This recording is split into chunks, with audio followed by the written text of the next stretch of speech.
Hoje vamos refletir sobre fé raciocinada. Este conceito ganha bastante força com as publicações de Allan Kardec, ainda no século XIX, porque ele trouxe uma proposta bastante interessante, que era a de aliar a ciência com a religião. A ideia de que essas duas coisas não estavam opostas. Ele não fez isso simplesmente do nada. Naturalmente, ele vivia um contexto pós-iluminismo, com bastante influência do positivismo, onde a separação entre ciência e religião estava muito evidente. Então, Allan Kardec tem um pensamento que vai na direção contrária. Aquilo que os iluministas já estavam fazendo há bastante tempo, de raciocinar em cima da religião, Kardec continuou fazendo, mas no sentido de mostrar que era possível estabelecer uma aliança entre a fé e a razão. E isso é uma das grandes características do Espiritismo enquanto doutrina. Muito bem, e eu cresci dentro desse conceito, eu me tornei homem dentro desse conceito e apliquei-o em minha vida, talvez na maior parte do tempo.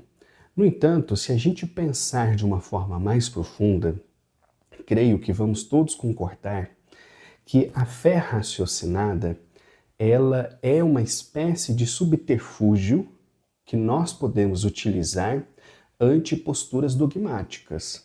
Mas ela por si só não é capaz de explicar todas as coisas e chega um determinado momento em que a gente tem que recorrer de novo à fé por uma limitação da razão.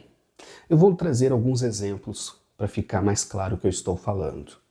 Olha só, se eu perguntar para a maioria dos espíritas, você acredita que Maria engravidou de Jesus sendo virgem? Eu tenho convicção que a maioria vai responder não. Isso não é possível, porque se ela engravida sem ter tido uma relação sexual, é uma gravidez que foge da lei natural, portanto isso não é possível. Eu digo, muito bem, está aí um bom exemplo de uma fé raciocinada. Então eu vou raciocinar em cima daquilo que me dizem que aconteceu e não simplesmente aceitar aquilo como um dogma, como em grande parte as igrejas fazem até os dias de hoje. Beleza? Mas quando eu digo, se acredita que Jesus realmente curou cegos e fez paralíticos andar? Boa parte dos espíritas, creio, responderia, claro que sim. Jesus era um médium poderosíssimo ou um espírito elevadíssimo e ele tinha condição de fazer isso. Ok, mas curar um cego, fazer um paralítico andar, é menos miraculoso do que uma virgem engravidar? Entende o que eu quero dizer? A gente diz que tem uma fé raciocinada, mas apenas aquilo para o que nos convém. Aquilo que não convém, a fé raciocinada ela é deixada de lado. Ou seja, para muitas pessoas, uma menina virgem dar à luz a um filho é um absurdo, porque isso simplesmente não funciona na nossa espécie.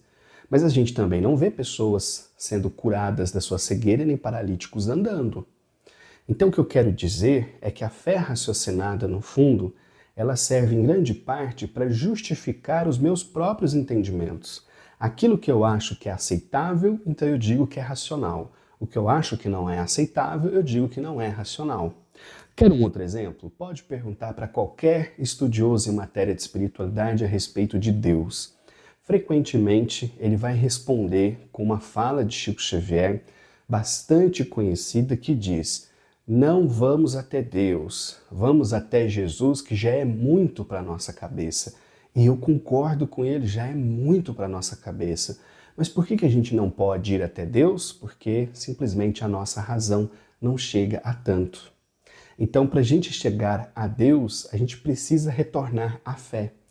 Entende? Então, a ideia de que uma fé raciocinada é uma fé que tudo questiona, que só aceita aquilo que passa rigorosamente pelo crivo da razão, isto não é verdade para a imensa maioria das pessoas. Quer um outro exemplo? Vamos ainda focar na questão espírita, que é de onde surgem esses conceitos. existe uma discussão que não é nova, que fala sobre o controle universal dos ensinos dos espíritos, né? E uma parte dos espíritas mais ortodoxos dizem: se tal ideia não passou pelo controle, então eu não posso aceitar. Então eles rejeitam, por exemplo, ideias como colônias espirituais. Por quê? Porque Kardec não falou sobre colônias espirituais. Ok, aí pergunto eu, houve controle? Alguém que vai ouvir essa reflexão tem alguma prova de que Kardec realmente fez esse controle? Eu vejo as pessoas discutindo se tais ensinos passam ou não passam pelo controle. E eu me pergunto, será que ele existiu? E, claro, eu não estou aqui duvidando de Kardec. Eu só estou dando um exemplo de que para muitas coisas que a gente se orgulha de ter uma fé raciocinada, no fundo, a gente simplesmente acredita. Da mesma forma que aquelas pessoas que leem a Bíblia acreditam que aquilo foi inspirado por Deus. Elas não têm como provar isso. Algum de vocês tem como provar que Kardec realmente fez o controle que diz ter feito? A gente não tem essas provas, a gente acredita nisso, entende? Então, enfim, essa não é uma reflexão para trazer uma conclusão, é uma reflexão para levantar perguntas, e porque eu acho que o embate que existia no século XIX entre fé e razão, ele já foi meio que superado. Então eu não vejo por que a gente permanecer nessa dicotomia. Todos nós usamos a razão até certo ponto. E de um certo ponto para frente não tem como utilizar a razão, é só fé. Olha, por exemplo, a ideia de que existe um ser que nós chamamos Deus, que surgiu do nada e do nada criou todo o universo. Alguém acha que isso é racional? E, no entanto, não é isso que afirmam todos os espíritos com quem nós podemos conversar? Então, eu acho que a gente precisa pensar sobre a fé de uma forma diferente e perceber, no fundo, que a nossa fé não é tão raciocinada assim, a não ser para aqueles temas que são do nosso próprio interesse. Fica a reflexão. Até a próxima.